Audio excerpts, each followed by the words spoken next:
아침을 뉴스로 깨웁니다. YTN 라디오 김호성의 출발 새아침. 여러분 안녕하십니까. 출발 새아침 김호성입니다. 북미 정상회담이 열리지 않을 수도 있다. 안 열려도 좋다. 트럼프 대통령의 깜짝 발언에 새벽잠 설치신 분들 많으시죠. 이와 관련해서 문재인 대통령은 과거에 실패했다고 이번에도 실패할 것이라고 비관만 한다면 역사는 발전할 수 없다고 말해서 미국 내에 일고 있는 비관론, 회의론을 진정시키는 데 주력했다는 평이 나오고도 있습니다. 한미 양국 대통령이 취임 후 네 번째 정상회담을 갖고 북한의 비핵화, 북미 정상회담의 성공 개최를 위해서 공조를 긴밀히 하자는데 일단 뜻을 모았습니다. 이번 한미 정상회담이 더욱 주목을 받았던 이유, 바로 최근 북한의 냉랭해진 태도 변화 이후에 열리는 첫 정상회담이었기 때문이죠. 이번 한미 정상회담에서는 예정에 없었던 깜짝 기자회견 자리가 마련되기도 했습니다. 문재인 대통령은 트럼프 대통령이 긍정적 상황 변화를 이끌어냈다고 말했고, 또 트럼프 대통령은 지금의 문 대통령이 아니면 여기까지 오지 않았을 것이다 라고 얘기했습니다. 두 정상의 강한 신뢰감의 표현에서는 다른 바가 없었던 것 같습니다. 오늘 1, 2부에서는요. 한미 정상회담을 둘러싼 이슈 자세히 분석하고 짚어보는 시간 마련하도록 하겠습니다.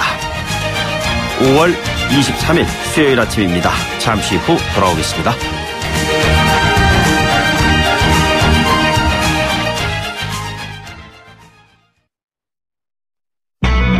YTN 라디오 김호성의 출발 새아침.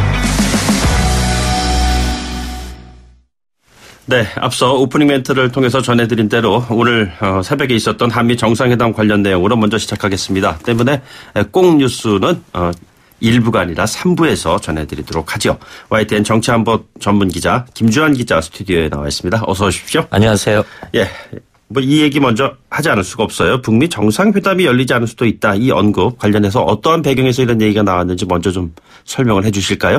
사실 우리 시각으로 오늘 새벽 1시 반부터 단독 정상회담이 열렸죠. 그 이후에 확대 정상회담이 예정돼 있었는데 그 양 정상이 기자간담회 형식으로 했는데 질문이 워낙 많이 쏟아졌어요. 워낙 많이 쏟았는데 이게 사실상 기자회견 자리가 됐는데 그 이제 기자들의 질문에 트럼프 대통령이 이제 어떤 특정한 조건, certain condition이라는 표현을 썼는데 이 조건이 충족되지 않으면은 당초 예정된 6월 11일 싱가포르 북미 정상회담이 열리지 않을 수도 있다. 이게 왜 뉴스의 주목을 받았던 이유는 뭐냐면은 문 대통령이 미국을 향하는 그 비행기 안에서 기내에서 정영 안보실장이 99.9% 북미 정상회담이 2월 12일 날 열릴 거로 확신한다 이렇게 표현했거든요. 그러니까 상치되는 부분이죠. 그런데 이 부분에 대한 해석을 그냥 안 열릴 수 없구나 있겠구나라고 단선적으로 해석하기선 좀 곤란한 부분인 것 같고요. 왜냐하면 김계관 제1부상이 담화를 통해서 이른바 그 남북 정상회담 이전 상황으로 되돌아갔다는 측면이 있었거든요. 그러니까 미국이 북한으로 하여금 대북 적대시 정책을 철회한다면은 우리가 핵폐기를 비핵화로 나가겠다라고 했는데 미국의 조건은 그 반대였지 않습니까? 비핵화를 하면은 뭐 경제 지원이라든가 체제 안전 보장을 해주겠다. 이 부분에 대한 그 균등점을 미국이 원하는 조건으로 회담 조건을 무게중심을 이동시켰다. 이런 차원에서 봐야지 단선적으로 회담이 안 열릴 수 있겠구나. 이렇게 너무 비관론적으로 봐서는 좀 곤란하지 않겠냐 이렇게 현재로서 볼 수 있죠. 특정한 조건이라는 게 뭘 얘기하는 글쎄요, 거예요? 지금 바로 부분에서 그것이 무엇이냐라고 했는데 추정컨대 지금 일괄 타결 부분. 그런데 트럼프 대통령이 혼재돼서 썼어요. 일괄 타격이 그동안 얘기했던 것은 이미 완제품된 북한의 미사일이라든가 핵무기를 국외 반출시키는 부분이 있거든요. 그 테네시주의 오크리치까지 가져와야 된다. 그 아니면은 이제 주변국으로 해서 해체를 시키는 해체 과정도 굉장히 복잡한데 북한 내부에 있는 인프라 가지고는 굉장히 오래 걸릴 수 있겠죠. 그러니까 가깝게는 예를 들면 굳이 미국으로 안 가더라도 가까운 동맹국인 일본이라든가 이런 나라에 가서 제반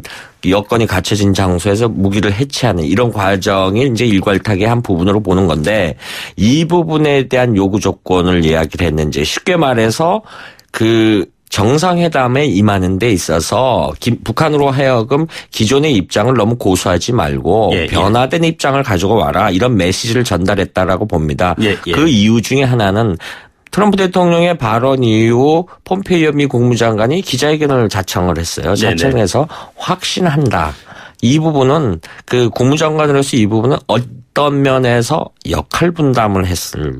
그래서 북한으로 하여금 북한이 지금 저 뉴스를 접해서 아무래도 우리식으로 표현하면 대체계를 할 가능성이 크죠. 그래서 99.9%라는 부분에 대해서 폼페이오 국무장관은 확인을 한 셈이에요. 그렇죠. 대통령은 또 그 안 열려도 되고 뭐 이렇게 열릴 거다. 그러니까 트럼프 대통령 특유의 그 어떤 메시지 전달 방식이 있습니다. 상대로 하여금 굉장히 그 혼란에 빠지게 하는. 그래서 오늘 굉장히 많은 말을 했는데 나는 협상 전문가다. 협상 많이 해봤다. 뭐 이런 식으로 표현하면서 북한 당국으로 하여금 굉장히 곤란에 빠지게 하는. 이렇게 됐고 그리고 지금 어제 마이크 펜스 부통령의 발언도 주목했다.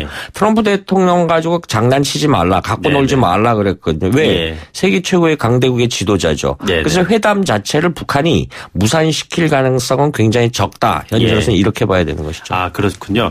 근데 이 부분에서요. 그 트럼프 대통령이 시진핑 그 주석에 대한 언급을 했는데 어쨌든 그 긍정적이진 않아요. 대단히 그 부정적인 생각을 가지고 있구나라는 느낌이 들던데 어떤가요? 지금 사실 미중 관계가 안 좋습니다. 미중 관계가 안 좋은 이유가 그 두가 한 가지 분야에서만 의견 일치를 보이고 있거든요. 뭐냐 북한 비핵화 문제, 방식은 달라지네. 뭐 무역 문제라든가 남중국해 문제라든가 이런 부분에서 티격태격하는 부분이 있는데 3월 달과 5월 달에 김정은 위원장이 전격적으로 중국을 갔다 왔지 않습니까?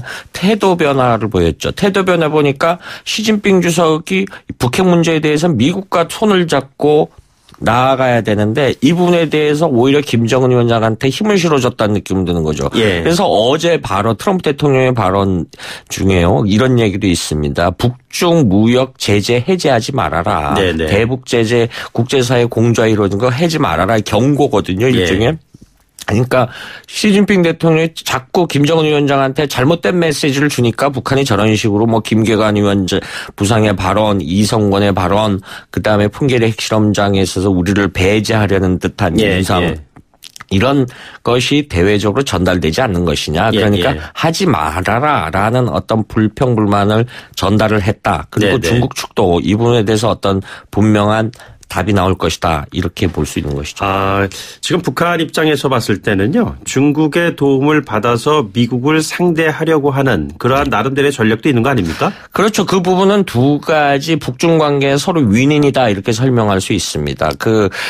북한으로서는 그 전통적 그 후경국인 그러니까 등에 없고 후경국 그러니까 미국을 상대할 때 불리함이 없겠죠. 그런데 역설적으로 중국의 입장에서는 그 일종의 북한은 중국 대미전선에 있어서의 전방부대거든요. 완충주기 때문에 물리적 전략적 완충지대를 다시 한번 확인을 했다.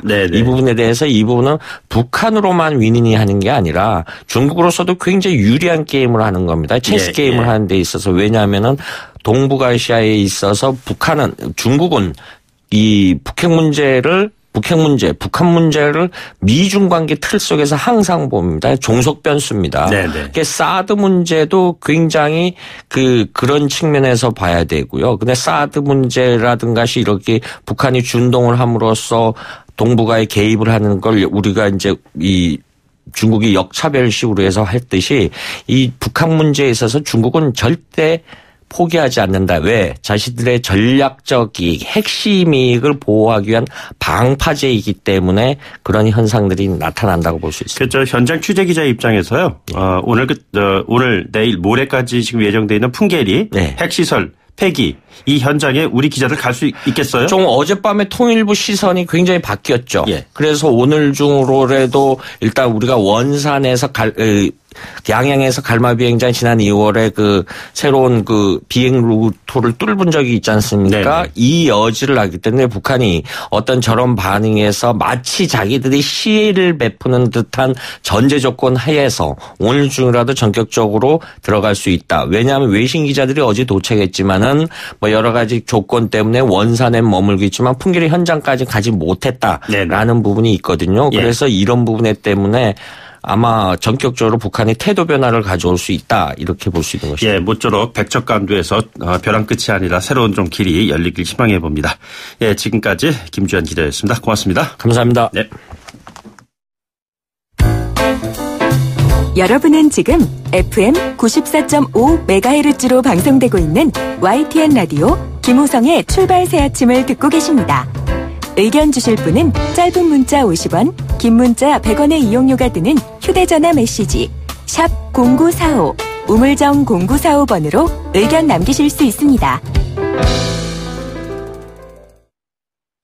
네, 앞서 취재기자 연결해서 한미 정상회담에서 나온 이야기들 정리해드렸습니다.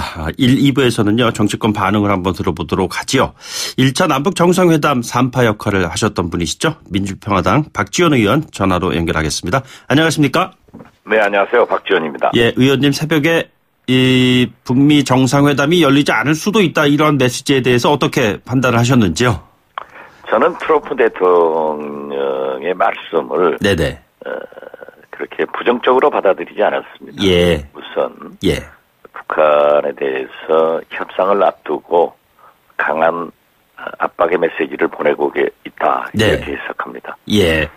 정작 그 두 정상이 그 주고받은 그 이야기들 회견의 내용들 보면요, 그 여기까지 오는데 큰 역할을 했다. 앞으로 그 역할을 연장시켜서 더욱더 좋은 결과를 만들도록 하겠다. 뭐 이런 메시지지 않습니까?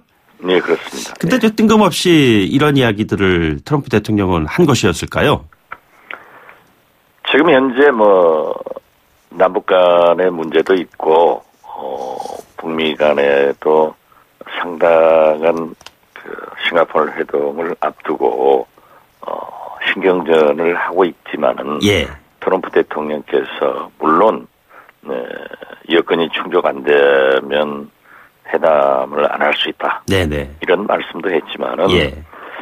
일괄 타결되는 것이 바람직하다. 한꺼번에 이루어지는 것은 물리적으로 여건상 불가능하기 때문에 예. 짧은 시간에 딜이 이루어졌으면 한다 하는 이 북한의 소위 단계적 이런 것을 어느 정도 받아들이신 것 같아요. 예, 예. 그래서 저는 꼭 부정적으로만 해석할 필요 없다. 그렇게 생각합니다. 그 연장선상에서 여쭤보겠습니다. 여건이 충족되지 않으면 이라는 이 전제가 달린 여건이라는 것은 무엇을 의미하는 것이라고 봐야 할까요?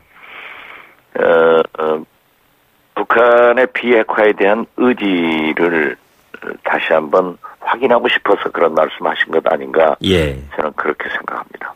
비핵화의 의지는 사실은 북한이 지금 밝혔고 풍계리 핵 실험장 폐기까지 나오는 상황에서 또 어떠한 그 표현을 요구를 하는 거라고 해석을 해야 되는 건가요? 그럼? 이제 미국 측에서는 CBID 예. 완전한 핵 폐기를 당장에 해라 하는 요구이고 예, 북한은 단계적 동시적 아니겠습니까? 네네. 그런데 모두에 말씀드렸지만은 트럼프 대통령께서 일괄 타결하는 것이 바람직하지만은 예. 한꺼번에 이루어지는 것은 물리적인 여건상 불가능하기 때문에 네네. 짧은 시간에 했으면 좋겠다 하는 말씀은 그 전에 2020년까지 완전한 비핵화가 이루어지기를 바란다는 발언하고 일맥상통하기 때문에 저는 단계적인 것을 어느 정도 수용했지 않는가 그렇게 봅니다. 결국엔 북한 입장에서는 그 CBID에 상응하는 체제, 보장, 안정 이런 부분에 대한 또 요구가 또 있는 거 아니겠습니까? 그렇습니다. 지금까지 북한에 대해서 미국이 CBID 완전한 비핵화를 하면은 경제적 지원 그래서 우리 한국만큼 잘 사는 그런 번영된 국가가 될 것이다라고 했는데 사실 그 체제 보장에 대해서 트럼프 대통령의 확실한 발언이 없었습니다. 네네. 그런데 이번에 문재인 대통령과 만나셔서 체제 보장에 대해서 처음으로 말씀하신 것은 굉장히 북한으로서 의미 있게 받아들일 것입니다. 사실 북한은 체제 보장이 우선입니다. 그리고 비핵화를 하면은 자동적으로 경제 지원은 이루어진다. 이런 계산이 있기 때문에 무엇보다도 체제 보장에 포커스를 맞추고 있는데 북한에서는 그러한 얘기를 미국이 트럼프 대통령이 직접 하시지 않으니까 상당히 기다리고 있었던 발언을 문재인 대통령을 만나서 해주셨다. 저는 그렇게 긍정적으로 평가합니다. 예. 그리고 또 한 가지 또 궁금한 점 하나는요. 트럼프 대통령이 북미 정상회담을 앞두고 중국의 역할과 관련해서 시진핑 주석에 대해서는 좀 불편한 심기를 드러낸 것이 아닌가. 뭐 세계 최고의 포커페이스다 뭐 이런 얘기까지 하지 않았습니까? 이게 어떤 의미죠? 시진핑 트럼프 대통령께서 시진핑에 대해서 세계 최고 도박사다. 포커페이스 플레이어다라고 상당히 아주 어렵게 평가를 하면서 김정은 위원장이 두 번째 중국 방문한 후에 태도 변화가 있었다. 그리고 지금 현재 중국에서 경제 제재를 강화했다가 북미 정상회담을 앞두고 특히 김정은 위원장의 두 번의 시진핑 주석과의 회담 후에 경제 제재를 풀어버렸단 말이에요. 사실상. 그렇기 때문에 여기에 대한 트럼프 대통령은 계속해서 제재와 압박을 강화해야 되는데 중국이 경제 제재를 사실상 풀어버리니까 여기에 대한 불편한 심기를 드러낸 것 아닌가 이렇게 봅니다. 앞으로 북미 정상회담 과정에서 중국은 어떤 입장을 견지하게 될 거라고 예측하고 계시는지요? 중국으로서는 북한의 비핵화는 바라지만은 북한이 미국과 그러한 긴밀한 관계를 갖는 것은 원하지 않겠죠. 그렇기 때문에 어디까지나 자기들은 북한을 혈맹으로 자기들의 지배라고까지는 표현할 수 없겠습니다만은 아무튼 관할하에 함께 할 수 있는 그런 것을 바라고 있기 때문에 좀 비핵화는 좋지만은 북미 간이 가까워지는 것은 심기가 좀 불편할 수도 있다. 그렇게 생각합니다. 여담입니다만 과거에 1차 남북 정상회담 때 3파 역할을 하셨잖아요. 근데 당시에 통일부 장관께서 박재규 장관이셨고요. 그때 문화관광부 장관이시지 않으셨습니까? 네, 그렇습니다. 근데 지금 조명근 통일부 장관은 지금 상황에 대해서 남북관계 관련해서 잠시 주춤하는 상황이다. 난관이 있지만 멈추지는 않는다. 이런 식으로 일단 긍정적인 판단을 내렸는데요. 과거의 경험치를 들이댔을 때 지금과 같은 상황이 긍정적으로 변화할 가능성이 충분히 있다라고 판단을 하시는지요? 저는 그렇게 생각합니다. 조명균 장관께서 잘 보고 계시고 잘 핸들링 하는데 문제는 앞으로도 북미 정상회담이 열릴 때까지 여러 가지 난관이 있습니다. 또 우리 1차 회담 때도 많은 난관이 있었잖아요. 그게 잘 풀린다고 하면은 왜 남북 정상회담이 필요하며 왜 북미 정상회담이 필요하겠습니까? 그런 고비를 넘을 수 있기 때문에 조명균 장관의 정리는 아주 적절하다 그렇게 생각합니다. 그 연장선상에서요. 오늘부터 내일과 모레까지로 예정돼 있는 풍계리 핵실험장 폐기 이 현장 취재가 유독 우리 쪽에만 지금 북한에서 거부를 하고 있는 것이거든요. 좀 다시 취재가 가능할 수 있는 여지가 열릴 수 있을까요? 글쎄요, 저는 가능성이 있다고 생각을 하고 그렇게 해야 북한이 됩니다. 그렇기 때문에 오늘 새벽 북미 정상회담, 죄송합니다.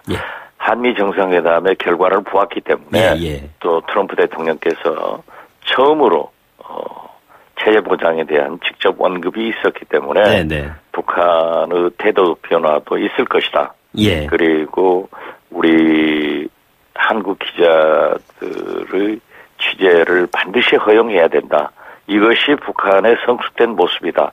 그렇게 얘기를 합니다. 예, 문재인 대통령께서 귀국을 하시면요, 남북 정상 간 하트라인 필요성이 제기될 텐데요. 어떻게 해야 된다고 보시나요? 하트라인이 지금 설치되어 있기 때문에 그러한 문제에 대해서 남북 정상들이 하트라인을 이용해서 의견 교환을 하는 것이 바람직하다. 그리고 이루어져야 된다. 네네. 생각합니다. 예. 모처럼 연결한 김에요. 정치권 관련 소식 하나 좀 여쭤보겠습니다. 드루킹 특검 통과된 상황인데 여러 가지 의혹이 추가로 지금 나오고 있는 상황입니다. 어떻게 보고 계시는지요? 글쎄요, 저는 민주당이나 김경수 전 의원이 공격적으로 특검을 빨리 하자라고 했으면 더 좋았을 건데 어떻게 됐든 국회에서 특검법이 합의돼서 통과됐기 때문에 이제 법과 원칙대로 수사가 진행돼야 된다. 예. 그리고 그러한 의혹을 불식시키는 것이 민주당이나 김경수 전 의원에 대해서 필요하다. 이렇게 보고 있습니다. 철저히 수사할 겁니다. 예. 연관된 국회 상황이긴 합니다만, 홍문종 염동열 의원에 대한 체포동의안 부결된 것 보고도 방탄 국회다라는 비난도 있습니다. 현직 의원 신분으로서 이 부분 어떻게 보고 계시는지요? 비록 동료 의원이지만은, 국민 정서를 잘못, 국회에서 처리했다라고 반성합니다. 네, 의원님 오늘 말씀 고맙습니다. 네, 감사합니다. 네, 지금까지 박지원 의원이었습니다. 고맙습니다. 네, 1부 여기서 마치고 2부에서 계속 주제 이어가도록 하겠습니다. 소통의 아침을 여는 공정한 목소리 YTN 라디오 김호성의 출발 새 아침. 네, 출발 새 아침 2부 시작하겠습니다. 잠시 광고 듣고요. 김영우 자유한국당 의원 인터뷰 시작하도록 하겠습니다. YTN 라디오 김호성의 출발 새 아침. 네, 2부에서도 한미 정상회담 관련 소식 이어가도록 하죠. 예, 한미 정상회담 그리고 최근에 북한의 태도 변화는 어떻게 보고 있는지 제1야당인 자유한국당의 이야기들을 들어보도록 하겠습니다. 국회 국방위원장 출신이시죠? 자유한국당 김영우 의원 전화로 연결되어 있습니다. 안녕하십니까? 예, 김영우 의원입니다. 예, 오랜만에 연결했습니다. 예. 오늘 새벽에 북미 정상회담 관련된 나름대로 좀 쇼킹한 뉴스다라는 식의 평가까지 나오고 있는데요. 북미 정상회담이 열리지 않을 수도 있다. 이런 트럼프 대통령의 발언이 나왔어요. 그래도 국방위원장 출신이시니까요. 어떻게 이 멘트를 파악을 하고 계시는지요? 글쎄요, 저도 그 뉴스를 지켜봤고요. 예. 또 외신도 제가 이제 좀 봤습니다. 근데 솔직히 제 지금 심정을 말씀드리면 예. 북미 정상회담이 상당히 그 불확실성이 고조되고 있다. 네네. 지금 이제 미국의 CNN이나 또 영국 가디언지 이런 거 봐도요. 네네. 한결같이 그렇게 이야기하고 있더라고요. 예. 그리고 이제 트럼프 대통령이 직접 다음 달에 원래 열리기로 돼 있는 6월 10일 날 열리기로 돼 있는 북미 정상회담이 열리지 않을 수 있다라는 얘기를 직접 언급을 했어요. 그리고 네네. 다른 때라도 열릴 수 있다. 이렇게 얘기를 했더라고요. 네. 그래서 이것만 보면 굉장히 불확실성이 정말 높아졌구나. 반면에 이제 문재인 대통령은 계속 좀 북한을 좀 믿어달라. 북한의 비핵화 의지라든지 이런 걸 믿어달라. 그리고 북한의 비핵화와 함께 이제 북한 체제 안정, 북한의 그 불안감을 해소해야 된다라고 하는 얘기를 좀 많이 했던 것 같아요. 네네. 그 청와대 윤영찬 수석 얘기 들어오면 그 북한의 체제 불안감 해소 방안에 대해서 논의했다. 예. 이런 얘기를 주로 많이 했어요. 네네. 그리고 또 미국과 남북이 함께 3국이 종전선언에 대해서 의견을 교환했다. 근데 이제 이것만 보면은 어찌 보면은 문재인 대통령은 계속해서 북한의 입장을 좀 많이 대변한 것 같습니다. 예. 그리고 북한을 믿어달라는 얘기를 했고 북미 정상회담 꼭 열려야 된다는 얘기를 강하게 한 것 같은데 이 트럼프 대통령이 이 기자들과 일문일답한 거 보면은 6월 12일 날 북미 정상회담이 열리지 않을 가능성에 대해서 오히려 그 방점이 찍힌 것 같아요. 네네. 상당히 좀 불안감이 커졌다 이렇게 저는 보아집니다. 근데 폼페이오 국무장관 또 발언을 보면요, 우리 정부가 99.9% 그 북미 정상회담 개최 확신한다라는 얘기에 또 힘을 실어줬어요. 저는 저렇게 봐야 될 것 같아요. 지금 북미가 정상회담을 열기로 어떤 잠정적인 약속은 했습니다만은 결국 이 북미 정상회담을 누가 깨느냐. 네네. 서로 아마 자신들이 깼다라는 인상을 주기는 싫겠죠. 그래서 그런 차원에서 이제 북미 정상회담이 열리기 위해서 우리는 노력을 열심히 하고 있다라는 말을 지금 폼페이오 국무장관도 계속 얘기하고 있지 않습니까? 예. 그럼에도 불구하고 이 내용의 면에서는 상당히 좀 불안 요소가 커졌다. 그리고 트럼프 대통령도 이제 이런 얘기까지 하지 않았습니까? 북한의 김정은 위원장이 중국의 시진핑 주석을 두 번째 만나고 나서 태도가 변했다. 네네. 나는 그거에 대해서 별로 이렇게 좋은 느낌이 아니다. 이런 얘기를 또 직접 했어요. 그것을 보면 역시 미국은 북한이 북한의 비핵화 의지라든지 이런 거에 대해서 좀 의심을 하기 시작한 게 아닌가. 이런 생각이 좀 저는 듭니다. 그 시진핑 주석에 대해서 불편한 심기를 표현을 한 거 아니겠어요? 그렇죠. 이제 중국에 의해서 북한 김정은 위원장이 영향을 받았다고 생각하는 거죠. 예. 그 태도가 변했다고 생각하는 거죠. 네네. 그리고 사실 그 수미 테러라고 하는 그 미국의 중앙정보부 정세 분석가가 이런 얘기를 했어요. 저는 이 말이 아주 거의 굉장히 중요한 점을 지적했다고 보는데 이런 얘기를 했더군요. 문재인 대통령이 북한을 대신해서 아마 많은 말을 할 것이며 이제 트럼프 대통령한테 그리고 만약 트럼프가 문재인 대통령의 그 발언에 대해서 그대로 확신을 갖지 못하면 북미 회담은 없을 것이다. 네. 근데 이게 저는 결론인 것 같아요. 그래서 지금 사실 북한 김정은이 이제 판문점 4.27 선언 이후에 저는 일관성을 보여주지 않는다고 봅니다. 북한의 외무성 제1부상도 김계관이죠. 김계관 부상. 아주 강한 톤으로 지금 대한민국 또 미국을 압박하고 있지 않습니까? 네네. 그리고 CBID 이런 거 헛소리 하지 마라. CBID 이런 거 없다. 이렇게 얘기하고 있고. 그 다음에 또 북한은 계속해서 탈북여 종업원 북송을 강하게 요구한다든지. 그 다음에 갑자기 열리기로 돼 있었던 남북 고위급 회담을 그냥 당일 새벽에 취소하지 않았습니까? 네네.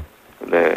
이런 걸로 봐서는 북한의 변화가 뭔가 심상치 않은 변화가 있다. 이런 생각이 들고 저는 처음부터 우리가 조금 간추를 잘못 깼다는 생각이 듭니다. 어떤 것이죠? 사실 3월 달에 정의용 외교안보 실장이 이제 방북을 하고 나서 오자마자 첫 번째 일성이 북한 김정은 위원장은 비핵화에 대한 강력한 의지가 있다. 이렇게 얘기를 했어요. 그러고 나서 우리는 모든 걸 준비해 온 겁니다. 네네. 하지만은 실질적인 북한의 여러 가지 흐름을 보면은 북한의 비핵화 의지가 정말 있는지 없는지 이거 정말 아직 알 수 없어요. 불안합니다. 그러면 우리는 여러 가지 이제 준비를 내실 있게 해야 되는데 오히려 북한의 입장에서 계속 북한은 비핵화 의지가 있다라는 것을 미국 트럼프 대통령, 미국 백악관에 계속 강력하게 우리가 호소하고 북한의 의지를 전달하고 이런 역할을 했단 말이죠. 네네. 그런데 실질적인 거는 지금 거꾸로 가지 않습니까? 그래서 우리가 좀 더 신중해야 되고 그다음에 이제 중간자 또 미국과 북한 사이에서 여러 가지 이제 의견을 양쪽에 전달하고 할 때 실질적인 비핵화에 북한의 움직임이 없는 경우에는 우리가 정말 낭패를 볼 수 있지 않을까 이런 생각을 좀 하는 거죠. 그런데 비핵화 의지라고 한다면은 풍계리 핵실험장 폐기 이 조치를 지금 가시화 좀 시켰고요. 물론 우리 기자들은 현장에 가지 못했습니다만 그 관련해서 북한은 오히려 미국 측의 체제 보장에 대한 약속 부분에 대해서 아쉬움을 지금 크게 갖고 있는 거 아닌가요? 근데 조금 풍계리 폐기 핵실험장 그 폐기 현장 취재 관련해서도 그렇고 좀 아쉬움은 많습니다. 왜냐하면 사실 전문가가 전혀 참여하지 못하는 지금 이 현장이고요. 그리고 이제 북한의 그 풍계리 핵실험장이라고 하는 것은 여태까지 어떻게 핵실험이 되어 왔는지 이 모든 증거물을 가지고 있는 현장인데 그냥 이것을 하루아침에 폐기하는 것이 마치 북한의 그 핵 폐기 의지를 보이는 것이냐 이렇게 지금 되고 있는데 그것에 대해서도 우리는 여러 가지 그 의구심을 좀 가져야 됩니다. 그리고 더더군다나 말씀하신 것처럼 우리가 당사자인데 우리 대한민국 우리 한국의 언론 기자들을 일단은 지금 그 제외한 거 아닙니까? 모르겠어요. 오늘이나 또 내일이라도 또 이제 뭐 방북을 허가할지 모르겠습니다만은 굉장히 지금 애를 먹이고 있는데 북한의 비핵화 의지에 대해서는 우리도 단계별로 내부적으로 검증을 해 나가야 되는 거죠. 근데 비핵화 의지를 기정사실화 해놓고 협상을 한다든지 정상회담을 준비한다든지 뭐 북미 정상회담을 갖게 되면은 상당히 낭패를 보게 된다. 저는 이런 좀 생각이 듭니다. 오늘 그 트럼프 대통령의 한 말을 보면요, 문 대통령이 대통령인 게 한국으로서는 아주 운이 좋은 것이다 이런 발언을 했거든요. 중재자로서의 어떤 신뢰감을 보인 것이라고 봐도 될까요? 그 서로가 사실 극찬을 했습니다. 문 대통령은 트럼프 대통령에게 이런 얘기를 했죠. 앞으로 아무도 정말 해내지 못할 일을 해낼 대통령이라고 이렇게 또 극찬을 했고 트럼프 대통령도 말씀하신 것처럼 문재인 대통령 아주 정말 능력 있고 좋은 분이다. 이렇게 이야기를 했지만은 결국은 그거야 이제 뭐 정상끼리 만나서 할 수 있는 덕담이라고는 할 수 있어요. 그리고 문재인 대통령도 사실은 많은 노력을 해온 게 사실이죠. 작년만 해도 뭐 전쟁에 어떤 그 위기가 고조됐었는데 지금은 그래도 뭐 정상회담이다 뭐다 해서 여기까지 온 것은 트럼프 대통령 말대로 큰 그 능력을 발휘해서 많은 일을 해오는 것임에는 분명하지만 결국 중요한 것은 북한의 비핵화 문제가 지금 핵심이에요. 북한의 비핵화 문제가 핵심인데 마치 지금 이제 남북 정상회담 이후에 북한의 김정은 위원장도 그렇고 북한의 정권 수뇌부가 마치 평화의 사도인 양 이렇게 지금 이미지화 되고 있는 것은 저는 사실 바람직하지는 않다고 봅니다. 우리는 현실에 발을 딛고 냉정하게 그 북한의 비핵화 문제를 바라봐야죠. 그런데 여기서 우리가 불과 한 두세 달 전하고 완전히 다른 북한에 대한 또 김정은 위원장에 대한 이미지를 가지고 있지 않습니까? 저는 좀 냉정해질 필요가 있다. 우리가 남북 관계는 이렇게 흥분할 일이 아니다 생각합니다. 하루아침에 냉정하다는 건 뭐 굉장히 중요한 그 지적이신데, 근데 야당의 역할 측면에서 봤을 때 예를 들어서 그 홍준표 대표의 남북 정상회담 이후의 평가 발언 내용들을 보면은 뭐 국민 뭐 한바탕 쇼라든가 위험한 도박이라든가 북한의 위장 평화 공세에 노란한다든가 이런 표현이 있습니다. 어떻게 판단하고 계십니까? 말은 상당히 표현은 거칠죠. 저는 뭐 그 바람직하지 않다고 봅니다. 다만 중요한 건 내용인데요. 지금 4.27 판문점 선언 이후에 우리 사실 몇 차례 북한으로부터 뺨을 맞았습니다. 맞고 있습니다.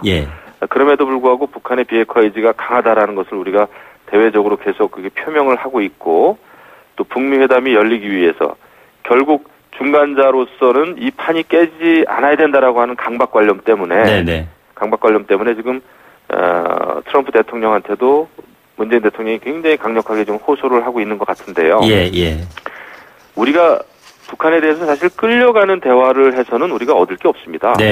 지금 계속 뺨을 맞아가면서도 북한의 입장을 강하게 편들어주고 이제 호소하는데 이렇게 됐을 때 과연 그 한미 동맹의 문제는 어떻게 될 것인지 그다음에 북한이 가장 염려하는 게 지금 체제 불안 이거 아닙니까? 그것은 북한의 입장이라는 말이죠. 그것은 북한의 논리예요, 사실. 알겠습니다. 자신들의 체제 불안 때문에 핵무기를 개발할 수밖에 없다라고 하는 그 북한의 입장을 지금 우리 청와대가 그대로 편을 들어주면서 북한의 비핵화 문제보다는 오히려 체제 안전 쪽에 방점이 찍힌 얘기를 지금 많이 하고 있단 말이죠. 시간 관계상 여기까지 들어야 되겠습니다. 다음번에 연결해서 좀 자세한 얘기 듣기로 하고요. 오늘 말씀 고맙습니다. 감사합니다. 지금까지 자유한국당 김영우 의원이었습니다. 출발새 아침 2부 여기까지입니다. 8시 뉴스 들으시고 저는 3부에 돌아오겠습니다.